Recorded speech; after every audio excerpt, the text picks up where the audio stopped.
እግዚአብሔር አምላክ በወጀብና ባውሎ ንፋስ ውስጥ መንገድ አለ።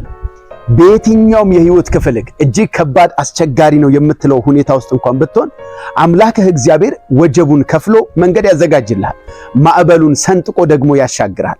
እስራኤላውያን ሊያልፉ በማይችሉበት ሁኔታ ውስጥ ነበሩ። ነገር ግን እግዚአብሔር ወደ እነሱ መጣና ለሙሴ እንደዚህ አለው፣ ዛሬ የምታያቸውን ግብፃውያን ለዘላለም አታያቸው። ከፊት ለፊታቸው ያለውን ቀይ ባህር ከፈለው። በምድር ላይ እጅግ ከባድ አስቸጋሪ ኃይል ያለው ንፋስ ነው። ሌላው ደግሞ ወጀብ ነው። ወጀብ የሰውን ህይወትና ስሜት የሚያበላሽና የነገ አቋምህን የሚቀይርብ ነው። በዚህ ከባድ በሆነው ወጀብና እጅግ አስቸጋሪ በሆነው ኃይል ባለው አውሎ ንፋስ ውስጥ እግዚአብሔር መንገድ አለው። እግዚአብሔር በፈራኸው ወጀብ መካከል መንገድ አለው። እግዚአብሔር ባስጨነቀክ አውሎ ንፋስ መካከል ላይ መንገድ አለው። ለንፋሱ ነፋስ ያዝበታል፣ ለወጀቡ ወጀብ ያዝበታል።